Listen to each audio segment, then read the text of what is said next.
This is Counselor Josh coming out being like, let's talk left brain so we can calm down. We're going to bell curve it. We're going to keep you into cognitive. We're going to get you down into your tears, and we're going to bring you back up, and we're going to end the episode. I don't want to cry. I cry. I mean, I don't care. It's beautiful.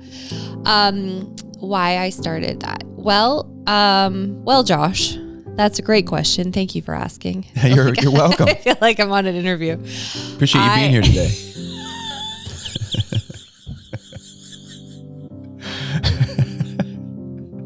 I love that you love my jokes. This is really pumping up my tires. It's a real pleasure to be with you. Thanks for having me. It's pumping up my tires. Oh my gosh, that was funny. I won't lose hope in the night when the fire's growing dim. I'll just let go and I'll try. Help me walk this road and find my way back home.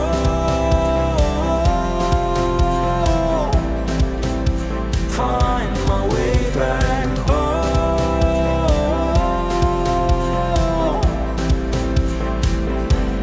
Find my way home. Hello, everybody. Christi is back today. I am interviewing her, talking about her passion, which is tender and fierce, helping women, particularly, although she's leading men now in this, executive leaders, in body-based tools for getting unstuck in their nervous system and nervous system overload.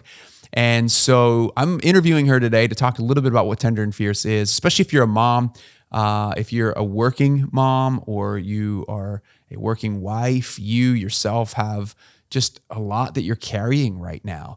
Maybe in your nervous system, and you're trying to find ways to calm and to be more present with those around you, that you want to reclaim the tender and fierce parts of who you are. Maybe you find yourself being a little bit more fierce than you want to with your loved ones.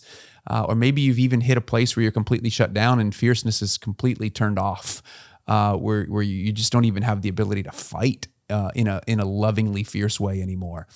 That's what tender and fierce is all about. It's helping you reclaim the tender and fierce parts of who you are. And so I'm interviewing Christi today on what tender and fierce is. There's a cohort coming up this fall, starting August 17th. We would love to have you in it. If you've been in it before and you know someone who might benefit from it, please share it with them.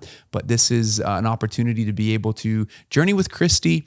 She'll do live coaching sessions, and then you also have some self-paced videos as well to even learn some of these tools, by the way, which you can even share with your kids and help your kids in their overwhelm as well. So I want to jump into my conversation with Christi. Okay, so let's go all the way back to March of last year. Yep. Maybe it was February. I can't even remember. You launched for the first time last spring, the first Tender and Fierce cohort. Yes. Why did you start that to begin with? You just let go. Like, you're on your own, I'm kid. throwing you in your cognitive. I want to throw you in your cognitive to start. This is left brain. Let's go through the whole year. This is Counselor Josh coming out being like, let's talk left brain so we can calm down. We're going to bell curve it. We're going to keep you into cognitive. We're going to get you down into your tears, and we're going to bring you back up, and we're going to end the episode. I don't want to cry. I cry. I mean, I don't care. Crying. It's beautiful. Why I started that? Well, Josh, that's a great question. Thank you for asking. You're welcome. I feel like I'm on an interview. Appreciate you being here today.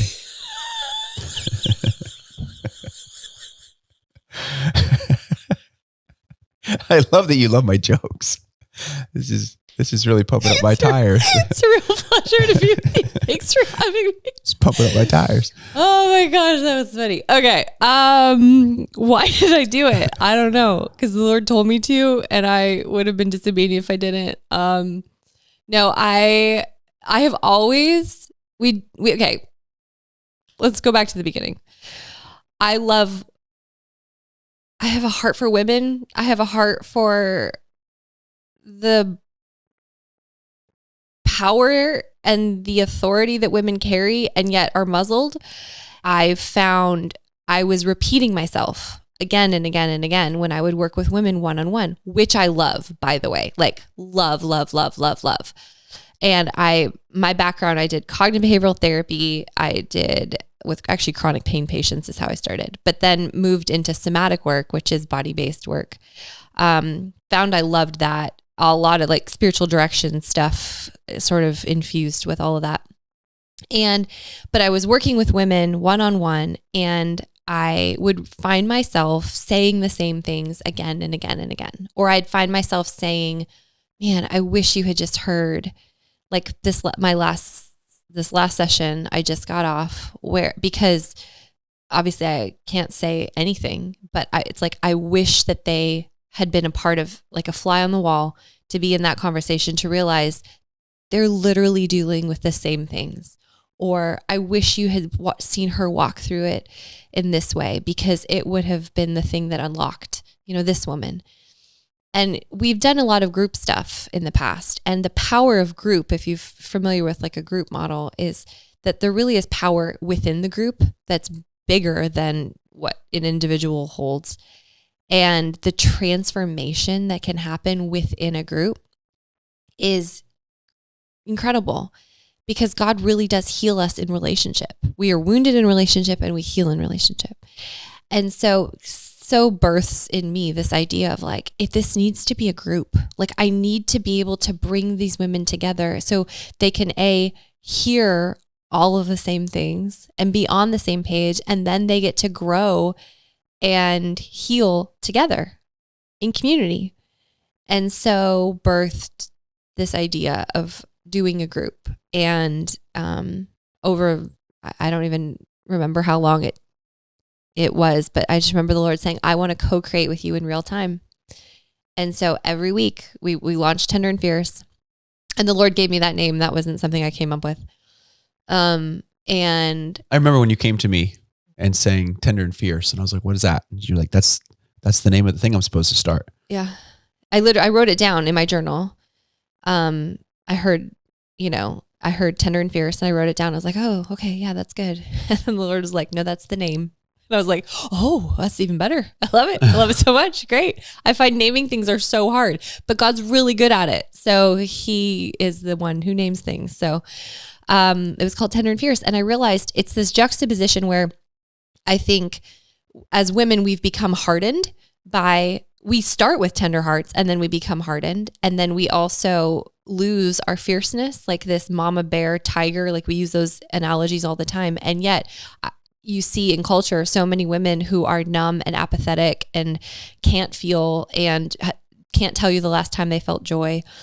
It's not the same. And so I realized it is this beautiful building of both, where we need to return to the tenderness of our hearts. That's, I think, so much of the beauty of not just being a woman, but also being a wife, a friend, a mother, and then also the fierceness of, spiritual like authority over your home, over your own life, over your own heart, over your marriage. What does that look like? We've given that up in a lot of ways. And so what does that look like to find together in a way that encompasses all of it? It's not just spiritual. It's not just like left brain, like understanding of God, or even scriptural. Like we dive into the word, and yet that's left brain, but how do we actually incorporate right brain, which is the experiential here and now, how I'm actually experiencing God, how I'm experiencing myself, my own emotions, me in relationship with other people. How do I do that? And then process that through like somatically through the body, which I've just found is an incredible bridge into both. And that's why I've used that. But what is so what is, if someone's they're like questioning, well, should I join this group? Is it it for me? Yes. What am I going to get out of this? Right. I think my question is because I've seen the women's testimony, it's remarkable. I'm the biggest fan of this entire thing. I'm like, man, why, we need more of this in the world. Yeah. And, I think what do you hope that women get out of this? What do you hope is their takeaway? Okay. So my prayer from the beginning has been that they would come and to receive everything that they have asked the Lord for, which I know is a big prayer. But that's been my prayer over even my own life, like that I would be an answer to someone's prayers. Like, Lord, use me to answer someone's prayers. So whatever the cry of your heart is, I pray that it answers that. That's at the bottom of it. That's true. So for a lot of women, it's freedom. I want to feel free. I want to be free. I want to feel peace. I want to feel joy. I want to be freed of the either whatever, insecurity, fear, shame. I want to like know what I'm called to and walk boldly in it. Then okay. And Tender and Fierce covers all of that.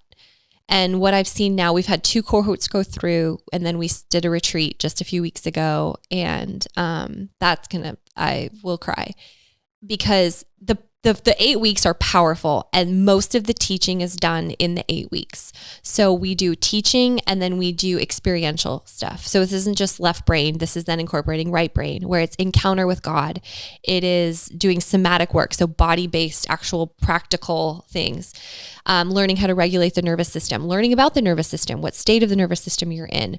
So starting at a cognitive understanding level. And I think that's what helps so much. So many women are like, I thought I was crazy, or it's like my husband's like, oh my gosh, like what has happened to you? Like, you're not the same woman. Josh used to say, I just want my wife back. And this is just the cry I hear again and again and again. And they come away from the first few weeks of understanding, I make complete sense. I am not crazy. The reason I am the way I am and the way I'm acting the way I am makes sense. And so there's this level of grace and understanding, which puts everyone at ease because a lot of the time there's a lot of fear surrounding it. Like, what's going on with me? What's wrong with me? And then there's shame attached to that. And so when you have a level of understanding, and then also a room full of women who are all saying, oh my word, me too, or that, yes, that's me. And oh, that's also me. And then you start giving tools to like, I know now how to move my nervous system out of fight or flight, out of a state of being in constant threat, which a lot of us are. We're stuck in that state. And I know how to move out of it. I know how to move toward regulation. And we spend a lot of time doing that. We do that with somatic practice. We also do that with experiential, like it's encounter with God. And then when Jesus actually comes in and we go into encounters with him and he tells you who you are, he replaces the wounds, the voids, the places in us that are lacking. And he like exchanges things and gives you something else, because that's literally, he is a redeemer, which means he gets to replace and redeem everything that has done to us, that we've done. And it's like, hand us back the things, the redeemed version, the redeemed gifts, anointings, all the things that he wants us to carry into our life, because we have callings and we have things that we need to go do. And until you're set free to do them, I just think that's the enemy's ploy, is like, let's just hold all these women back everything is based on the Isaiah 61, where it is, God has come and it's a prophetic word about Jesus, that Jesus was the one sent to bind up the brokenhearted and set the captives free. And we go through that entire passage of how then we become, actually it talks about later, as righteous trees planted by the Lord to glorify him. And we cannot be the righteous trees planted by the Lord. A lot of us don't even feel planted. We feel so tossed about. We do not feel established. We don't feel our root systems. We don't actually feel the substance of which we were made, and the authority that you carry and the gifting that you carry. And you start to watch, it's like the Holy Spirit just comes and sweeps through the room, and women, he just sets people free. And that is what we've watched happen with Tender and Fierce. And I really believe it's become a beautiful, almost like symphony, like it's like a written like tapestry sort of, where God's weaved together what we know in ministry world and in church world that's beautiful and safe. And I hear that word a lot, that this feels safe. Like I've encountered stuff within the church before, and it's hurt me, whether that be deliverance, prophetic words, things that like came and they didn't land well. They actually hurt. They were like barbed. And that this was safe, and this actually replaced and redeemed a lot of that. Or also we live in the counseling space of Where does emotion come into play? Where does generational stuff come into play? Where does, we talk about the sins of the fathers passed down to the 3rd and 4th generation, but blessing to the 1000th generation. And so what I've seen is these women, it's like breaking generational curses that show up in, what often lands people in counseling offices and ends up being as diagnoses. And it was never yours to carry. It's not yours. And so breaking off a lot of that stuff. And then we follow it up with the retreat. So for those that can attend in person, and obviously we can only do this, a couple times a year. And so for those that were able to attend in person, it was sort of. So before you jump into that, let me ask this question. You kind of, am I jumping all over the place? No, you're just, I'm trying you're just in a pretty solid monologue there of processing. And I thought maybe I could join the conversation at some point I forgot you were here. Hi. And I don't know if that's me being a bad interviewer or me just being a respectful husband and making sure that I don't cut my wife off. But you're just kind of going on there. Sorry. Is this only for wives and mothers? No. We've had single women, and this is for women. If you are a woman, then it's for you. I will say I would not do this for younger women yet. Like young, I would 20s and up. This is before. Not and I would teenagers. say, and I would say too, part of this is, for us at Famous at Home, and you've heard us, if you've listened to season 1, we're all about finding your way back home to the Father. And Famous at Home has a double entendre that we're not just famous in our earthly home. We want to be we already are famous in our heavenly home. Yeah. And to be famous in our earthly home is a reflection of how well we've received love. 1 John 4, we love because he first loved us.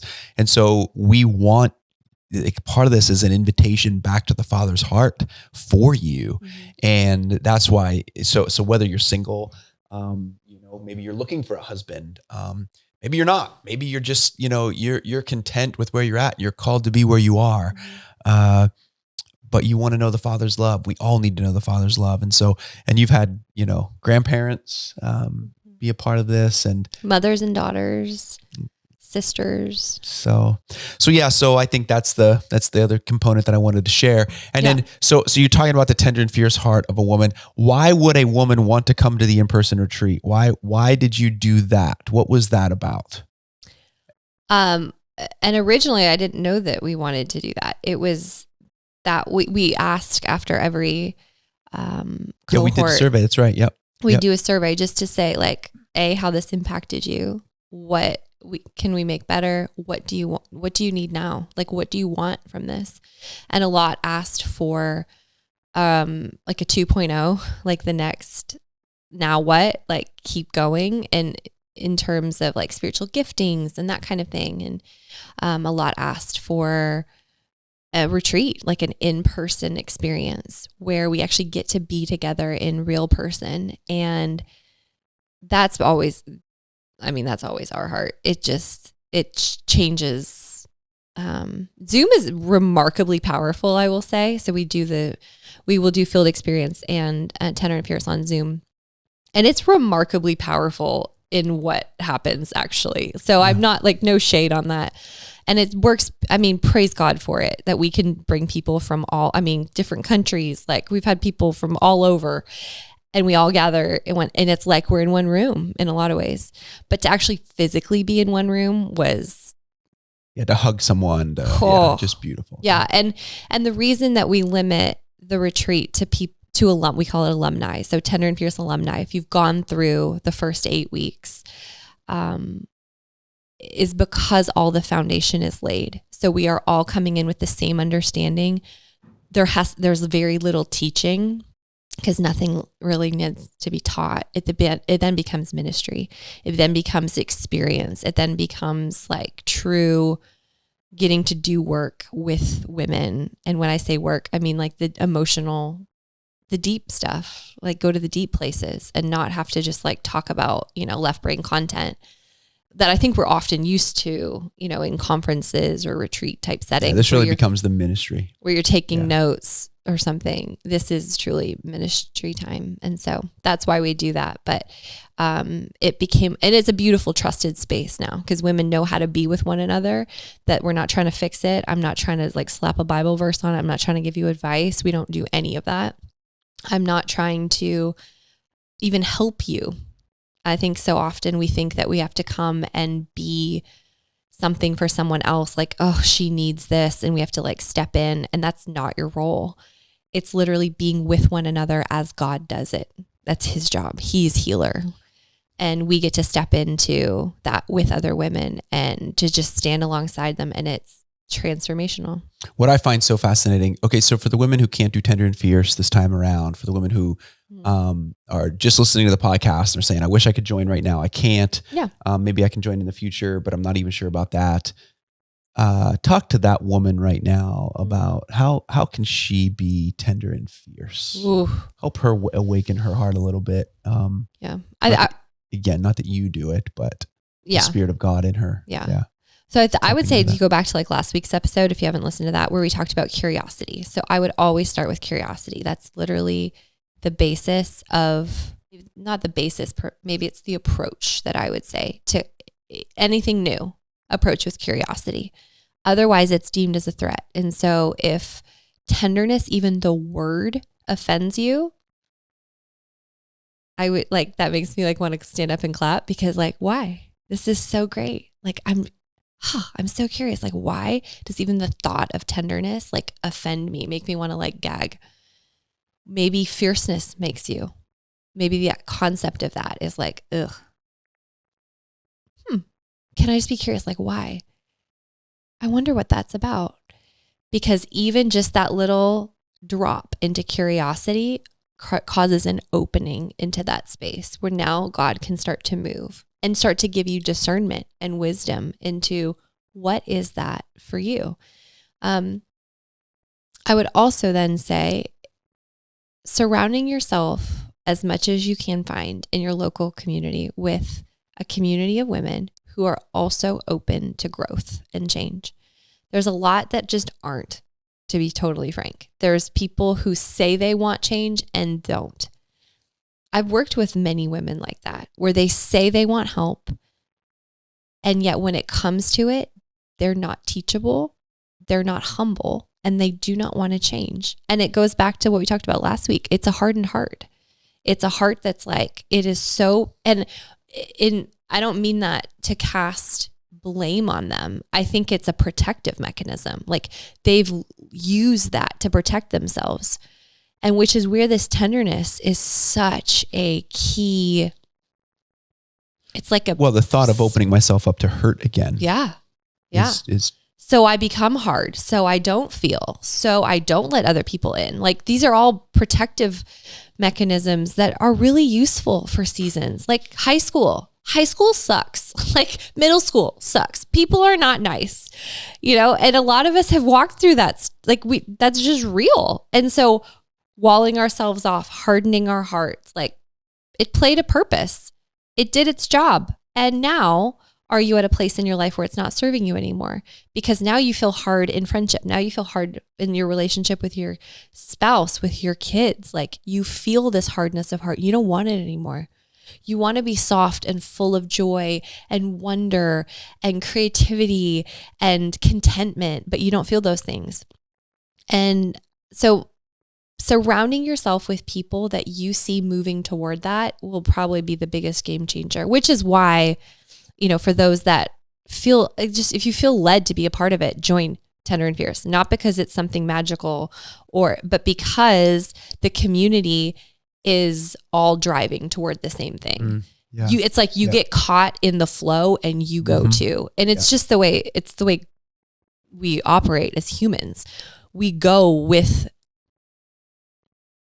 those around us and we are shaped by them. So, but you can find that locally. You can find that with one person and then start asking really good questions that get below the surface. You will never change if you only talk on the surface. But if you can get underneath that and ask, how did that feel? What do you notice? Do you have a memory there? Even in your conversations with other people, so that you start to do that and they can start to then hopefully emulate that and repeat it back to you. So how did that feel as they're telling a story, as you're telling a story? Those are ways that start to very gently, but dig into the depths of our heart, which is really where this tender and fierce concept lies. It's in there. We just have to start mining through the layers of protection to get to it. Yeah. What you've done is just absolutely beautiful. Thank you. Hearing the testimonies, seeing the women, seeing the transformation of their lives. And again, it's you being obedient. It's you submitting. You have submitted yourself. I've watched you behind the scenes sit with God. I've watched your tears. I've watched you wrestle, and it is beautiful. And what you've created is beautiful. What you've created with him is beautiful. Thank you. And I want to say that too. Like, I take this, like, I will take no crown from him. So when people say things like that, it's like, it was him. But I always want to be the one who says, like, sign me up every time. Like, if you're going, God, if you're going after the hearts of women, like, let me go too. Use me. That's all I want. Like, I just want to be in the room. I want to be part of it. Like, use me, but it's not us. And I think that's where I want to be super clear. Like, it is God's compassion for his daughters is what it is. And then he's like, he looks for surrendered hearts who are saying, like, here I am, send me, I'll go.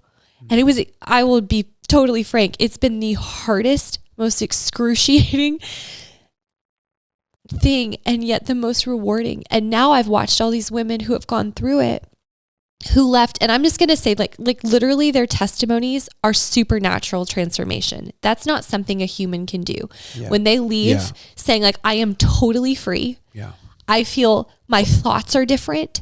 Like, I've never felt closer to God. I've never felt closer to God. I've never wanted him more. I've never felt so, like, their whole thought patterns have changed. A human can't do that, guys. That's God.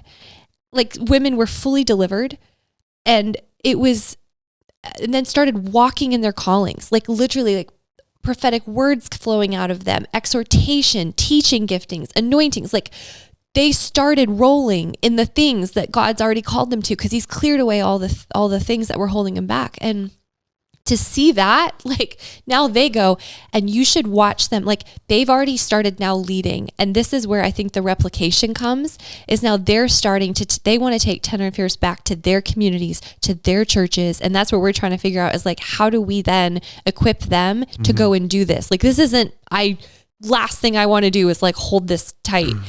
Go and take this. Do it. Yeah. Like, this is a move of God, not of man. And so that's, I think, been the most, that's why I say there's so many tears, because, like, there's nothing better. And I just surrender to him, like, bow and do the hard thing. And I mean, behind the scenes, like, so the fear, the attacks on our family, the attacks on me, like, all of it is real, like, all played out, all sure 100% is. Sure did. Sure is. And yet, look at, like, we're fine. Like, you walk through it, we're fine. And it was incredible. And lives were actually, like, not just, like, touched, they were changed. Yeah. And I will sign up for it every time. And homes are being changed as a result. Yes. And that's our heart. Yes. And that is the revival of the family, revival in your family. I hope you enjoyed hearing from my amazing wife.